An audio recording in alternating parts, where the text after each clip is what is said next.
Cuento de abuelo. Cuento de abuelo.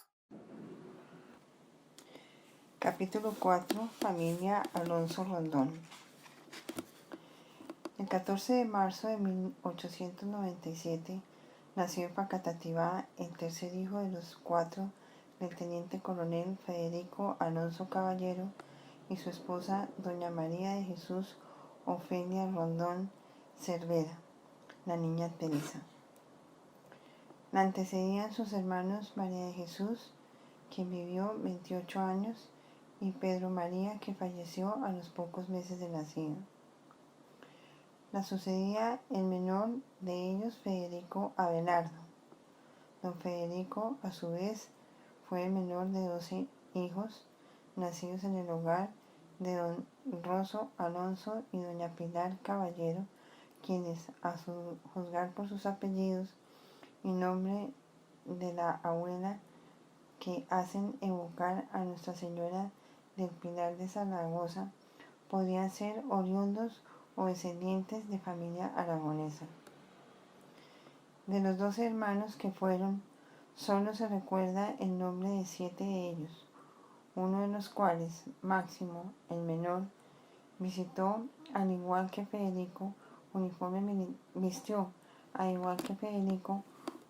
militar y lucharon al lado del gobierno en la Guerra de los 1000 días.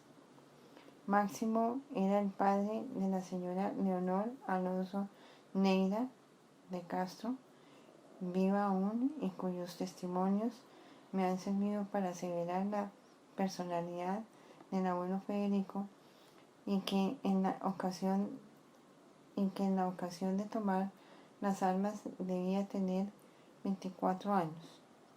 Complementan la familia sus hermanos reyes, Francisca, Tomasa, Rafael, Matilde y Teodonina. La historia de la familia Alonso Rondón se centra exclusivamente en nuestra madre, eje vital y núcleo y raíz sobre los cuales giran todos los acontecimientos de nuestra vida. Fue el fundamento de la familia y de todo aquello que el futuro y sus generaciones traigan. Por esta razón, las páginas de este libro, fruto de una labor de años, en la medida en que los recuerdos fueron surgiendo y los resultados de las investigaciones aquí y allá aflorando, se han escrito en su memoria.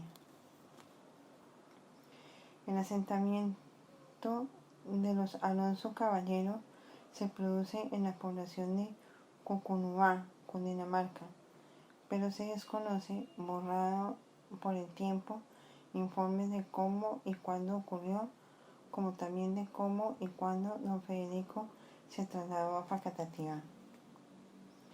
En el desarrollo de los relatos que siguen, no ha habido ninguna pretensión de juzgar a los protagonistas de esta historia, extraña por cierto, toda vez que la familia fue signada por un suceso inexplicable que quedó en el misterio, cuando nuestra abuela María de Jesús Ofelia desapareció supuestamente después que, con su esposo Federico, internaron a sus hijas Teresita y María de Jesús en el colegio de la Presentación. Nuestra madre, en primera instancia y en su oportunidad acompañada de Pablo, su hijo mayor, inició años después gestiones tendientes a desentrañar esa desaparición con algunos resultados. Quien esto escribe, basado en lo anterior, en las circunstancias sociopolíticas de la época, del desarrollo de la educación de entonces y del certificado mismo del nacimiento de nuestra madre, atando cabos y haciendo conjeturas, tratando de armar lo mejor posible ceñido a la realidad el misterioso rompecabezas, deja testimonio de sus conclusiones a título personal por la desaparición de nuestra abuela cuando su hija Teresita llegaba a la edad de 6 años. La partida certificaba el nacimiento de Teresa Alonso Rondón, cuya fotocopia acompaña estas páginas, dice en lo esencial, abro comillas, a los 19 días del mes de abril de 1897, yo, el infranscrito, excusados del cura párroco y de la iglesia de Nuestra Señora del Rosario de Facatativá, bauticé a una niña de 1 mes y 5 días de nacida, a quien puse el nombre Teresa, hija legítima de Federico Alonso y Jesús Eufemia Rondón. Fueron sus padrinos Eudoxia Oicatá, firma Padre David Basuor. Cierro comillas. Surgen las preguntas y correcciones. Tradicionalmente, en todos los certificados se da la fecha exacta de nacimiento. En esta oportunidad hay que hacer uso de la aritmética para establecer que nació el 14 de marzo, que quien nació el 14 de marzo, que podía ser o no exacto. El bautizo se hace, según lo anterior, 30 días después del nacimiento. Siendo don Federico un terrateniente y militar, es de suponer que debía tener un círculo de buenas amistades. Entonces, ¿cómo es que aparece como único testigo del bautizo una mujer presumiblemente de origen indígena que responde al nombre de Eudoxia Oicatá? El verdadero nombre de nuestra abuela es María de Jesús Ofelia, según consta en su certificado de nacimiento. A los 2 años y medio de nacida Teresita Alonso Rondón, estalla la guerra civil llamada de los 1000 días, el 17 de octubre de 1899, desatada, como es sabido, a consecuencia de las luchas políticas en las que el liberalismo, iniciador de la contienda, se rebela contra el títere gobierno de Manuel San Clemente, 1898-1900, llevado de la mano por el ultraderecha conservador Miguel Antonio Caro.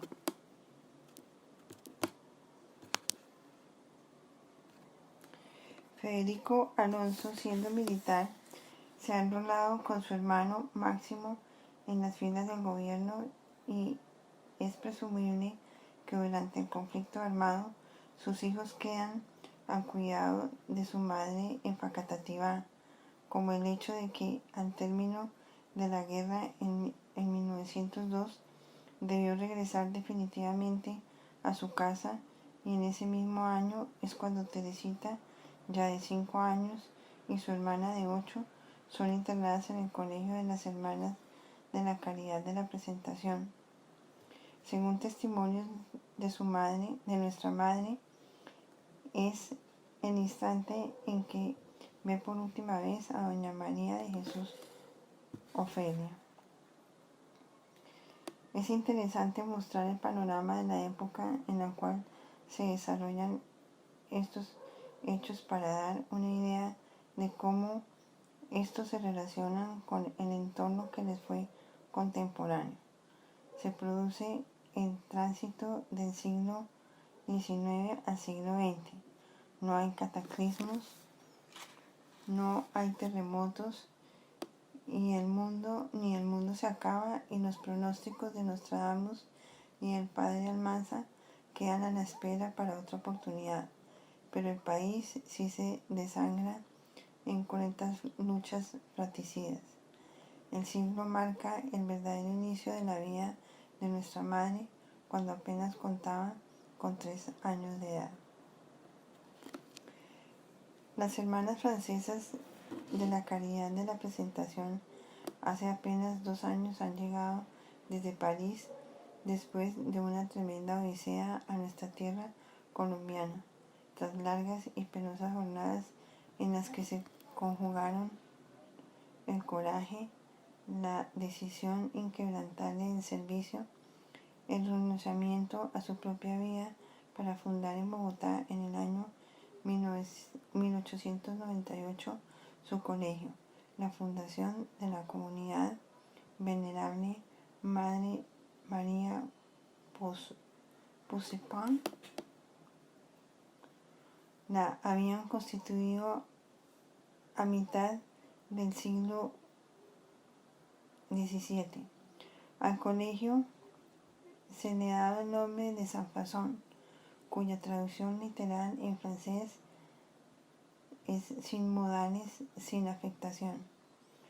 No lo favorecía mucho, pero que dadas las circunstancias, este nombre identificaba esos terrenos, hoy ocupados también por la Estación Central de Ferrocarriles, parecía definir con más acierto la ubicación del nuevo plantel educativo. Escudriñando muchas cosas que tuvieron que ver con nuestra madre, visité ese centro educativo el 10 de septiembre del 90 en el antiguo pero bien conservado edificio de la carrera 19 con avenida 19, gracias a los buenos oficios del ya muy anciano Monseñor Landines, DIN, de la Catedral Primada, muy afecto a mi persona, quien se tomó el trabajo de presentarme a las directoras del plantel y a la hermana María Panqueva, quien fue mi guía a través de los claustros y entreveros de esa vieja pero fuerte arquitectura. Motivada por mis inquietudes y mi interés, me fue mostrando uno a uno los recintos que por aquel tiempo ocupaban los comedores, los dormitorios y los patios, y en el segundo de los cuales existió una pileta donde a muy tempranas horas las niñas se bañaban, muy cerca a un cementerio, al cementerio Magnonio, que aún subsiste. En uno de los muros de ese mismo patio encontré grabada esta frase, abro comillas: cuando pase el tiempo y los recuerdos vengan, sabremos con certeza que servir es amar, cierro comillas. Emocionado por todos esos detalles que fueron vivos a los ojos de mi madre niña y de mi madre adolescente y María de Jesús mi tía, mi imaginación llenó el patio de niñas y con ellas todo el ánimo que lleno de risas, de gritos, de oraciones y de meditación. La imaginé correteando motivada por su espíritu vivaz e inquieto, buscando quizás un refugio a la sombra del magnolio o en el regazo de quien fuera su madre adoptiva, Sor de la Cruz, en procura de abrigo o consuelo, o una oración que hasta mañana, vencida ya por el sueño. Allí mismo, su inquietud natural de mujer, no obstante sus 6 tiernos años, comenzaría a pensar en qué lugar de ese mundo desconocido para ella podía estar esa madre cuya imagen se fue desdibujando en su vida año tras año hasta el infinito. Abro comillas. Cuando llegaba la época de las vacaciones, nuestro padre visitaba el colegio a donde llegaba cargado de mercados y de viandas. Nos recogía y nos llevaba a una de las casas de mi madre previamente preparada para recibirnos. Rosa, su ama de llaves, cumpliendo a cabalidad sus órdenes y sin ninguna muestra de sensibilidad, había clausurado previamente las ventanas con tablas debidamente clavadas a sus marcos, dejando el exterior de la casa en el misterio y las sombras. La guardiana, que no podía llamarse de otra manera, mujer de vulgar aspecto, administraba la casa prisión y tenía bajo llave el portón principal, obedeciendo las órdenes expresas de mi padre. Yo decía, nuestra madre era una chiquilla alegre, aunque rebelde y traviesa, y no temía a mi padre. No obstante, su comportamiento, como si lo hacía mi hermana, En ocasiones lo asediaba preguntándole por mi madre, pero siempre obteníamos una respuesta justa para engañarnos. Cierro comillas. Don Federico, después de la guerra, se dedicó al negocio de las telas que traían los grandes señores de entonces, raíz de muchas economías poderosas y familias que se tienen hoy como el recio, que se conocen hoy como el recio abolengo. Estas telas las recibía él en Villeta, traídas por el camino de Honda a lomo de mula, serpenteando por la cordillera que sube a la sabana de Bogotá, remontando el cerro de la Tribuna, entre paisajes de bosques y montañas envueltas en los blancos jirones de niebla que se estrellan en sus laderas, dejando atrás los valles del río de la Magdalena y los rápidos que se forman en la desembocadura del Gualí. Permítaseme uno de tantos paréntesis que tendré que hacer como parte de mis cuentos para dar realce histórico al escenario en que transcurrieron los acontecimientos. En este caso, el de la época en que por este mismo camino los españoles introducían sus productos al país por vías no tan sanas y que dan pie para pensar en que nosotros los colombianos y todos nuestros vecinos no podemos comportarnos ahora de otra manera. Las malas enseñanzas también entraron a nuestra costa como es natural y quedaron para siempre en nuestra sangre. Así lo recuerda Nicolás del Castillo Mathieu en el libro La llave de las Indias. Abro comillas. El sobresaliente criollo Rodrigo de Vivero, en su sesudo tratado, escribe que hacia 1630 los generales, almirantes, contramaestres y pilotos de flotas, todos eran mercaderes que cargaban y descargaban sin pagar derechos a ningún, ni aún alcabalas en Portobelo, en donde ponían sus tendajos. Continúa diciendo, el contrabando era muy voluminoso y se depositaba descaradamente en las playas cercanas de Cartagena y de otros puertos con la complicidad de los funcionarios reales, porque cuando se quiere entrar en uno de los puertos para comerciar, se finge necesitar agua, leña o víveres. Se envía un despacho al gobernador con un oficial que dispone la necesidad del barco. Otras veces, en un mástil quebrado o una vía de agua considerable que no puede encontrarse, o taparse sin descargar el barco y ponerlo en cadena. Se logra que el gobernador crea lo que quiere que sea, haciéndole un regalo considerable. Cierro comillas. Las cosas, no obstante, fueron cambiando.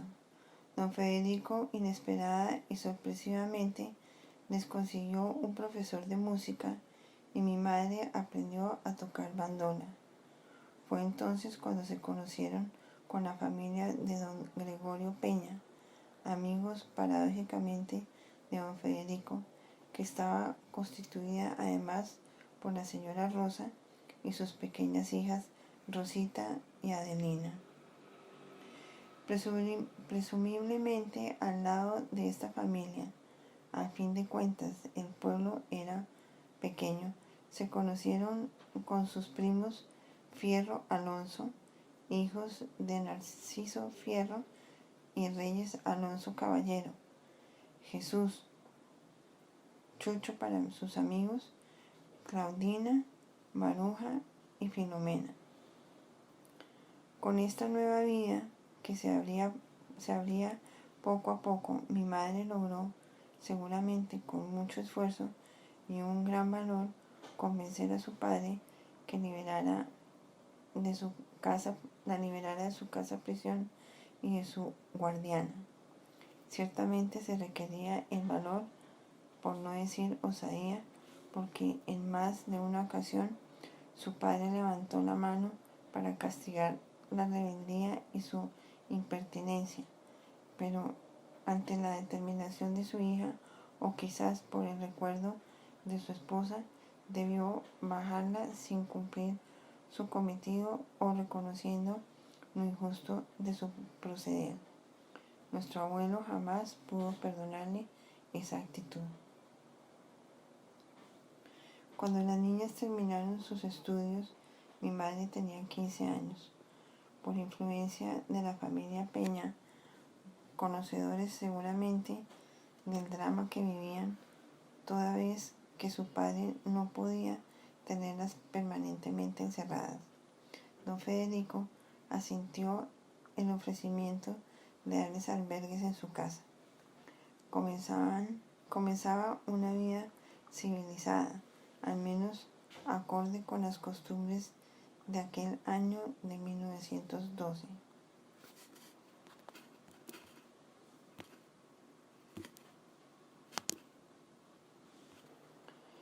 Esto corrobora el hecho de pensar en que no existía un hogar como tal en Facatativá y mal podría llevarlas a su finca de Villeta. Como quiera que hubiese sido, era un preámbulo en la vida de ellas, circunstancia que les permitía, al lado del afecto de doña Rosa, comenzar una nueva vida, a conocer ese nuevo mundo y parte de su familia. También conocerán en la ocasión de una de las esporádicas visitas de don Federico a su hermano Abelardo. Los años del claustro escolar, la perspectiva de ese mundo nuevo que se abría en la vida de las Alonso, será supuestamente una causa para alejar un poco de su mente el recuerdo de su madre. De no haber sido así, se habrían conocido con sus primos Rondón y de ellos saber el destino de doña María de Jesús Ofelia.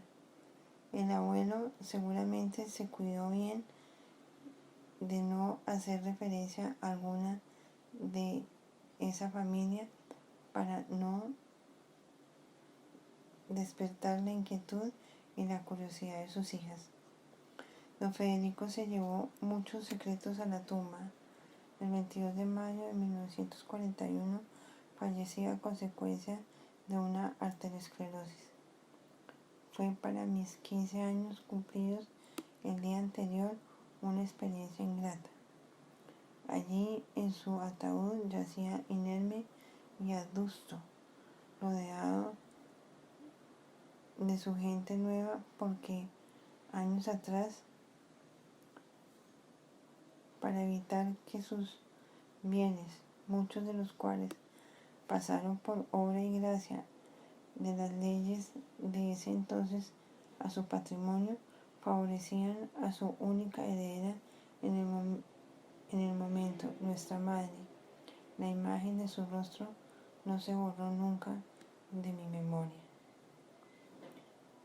Decía Teresa Alonso que, abro comillas, a pesar de tan tempranos sufrimientos, conservaba mi espíritu alegre, me fascinaban los paseos que hacíamos con las Peñita y las Fierro.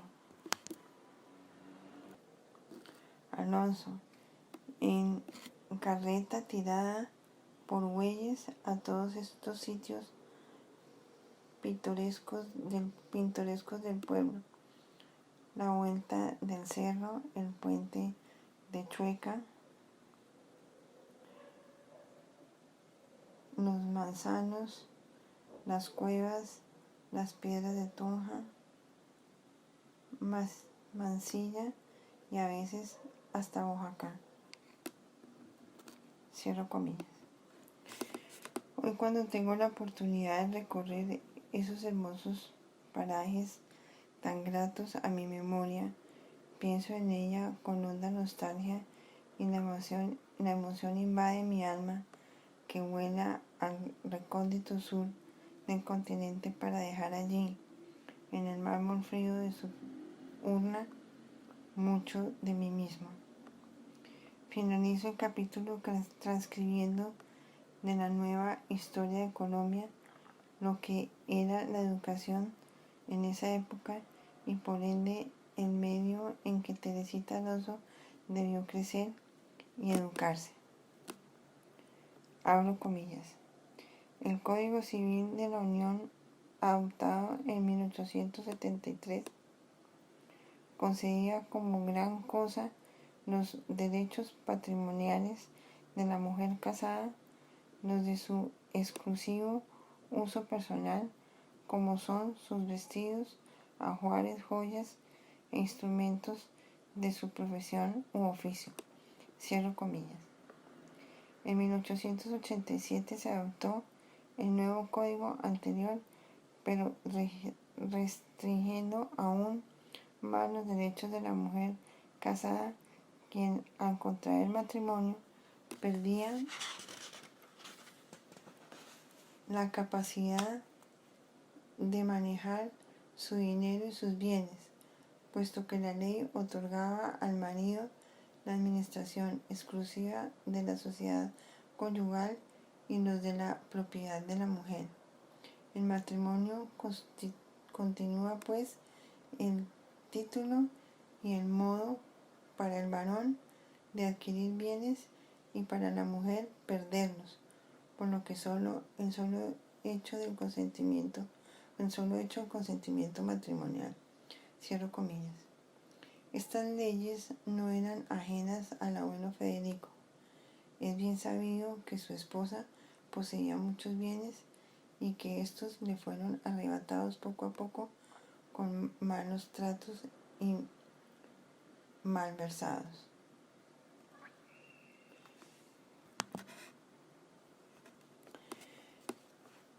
Comienza el siglo y es así que, abro comillas, en 1919, fundado el Partido Socialista, se ocupa de la situación de la mujer para que tuviera mejores garantías. En 1922, el Partido Liberal, Convención de Ibagué, aprobó un programa de acción de lucha para reformar la legislación en el mismo sentido. Por iniciativa del gobierno de Olaya Herrera, en 1930 se presentó el proyecto de la igualdad patrimonial de la mujer casada, con dificultades. No pasó al principio, pero se pasó de nuevo con reformas estudiadas por el abogado Luis Felipe Latorre. La ley pasó, Ley 28 de 1932, pero la costumbre quedó gracias a la espantosa como retrógrada oposición de los conservadores y el clero, cierro comillas. En estas anotaciones lo dice todo. Los conservadores, por convicción propia y porque temían contratar los dictámenes de la Iglesia y cometer pecado,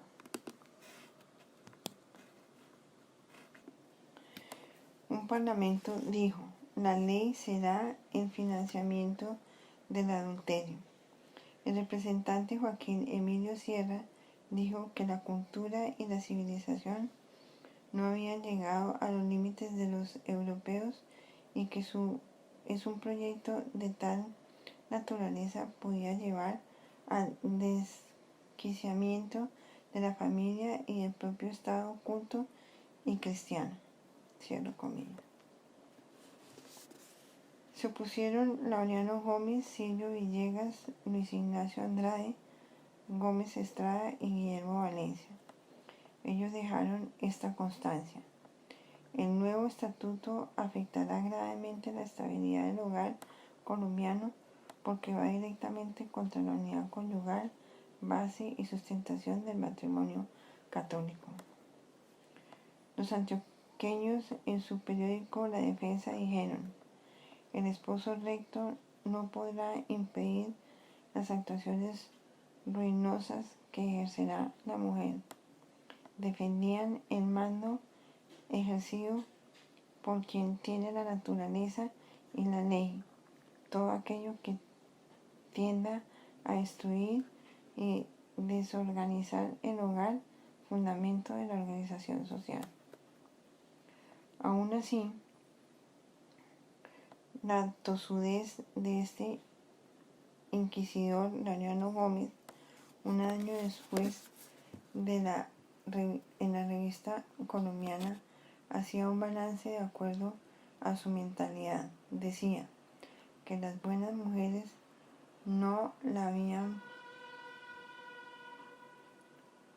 puesto en práctica y que la casi totalidad de los hogares construidos como Dios manda han seguido el mismo curso. Concluía que la mujer administradora de bienes agitada dentro de las dificultades que negocia, sudorosa por el afán de los quehaceres domésticos o angustiada por el trabajo de la política, pueden llegar a inspirar admiración, pero no infunde amor. Cierro comillas. Estas y más barbaridades se eliminaron increíblemente después de muchos años con la Ley 28 de 1974. Estas citas fueron tomadas de condición jurídica y social de la mujer, de Magdala Velázquez Toro, para la edición de la Nueva Historia de Colombia, tomo 4, al cual remito al lector para no prolongar más este capítulo. Creo que puede servir para demostrar en parte la posición de transición que le correspondió a nuestra generación, inmersa en el torbellino de las costumbres e ideas de grupos retrógrados del inmediato pasado y las nuevas generaciones progresistas tratando de abrir el camino que nos libere de una vez por todas de tanta ignominia, tanta ferocidad, para que nuestros hijos entren en el siglo XXI con un nuevo horizonte y la paz y la felicidad no sean dos simples vocablos, sino una razón de vivir.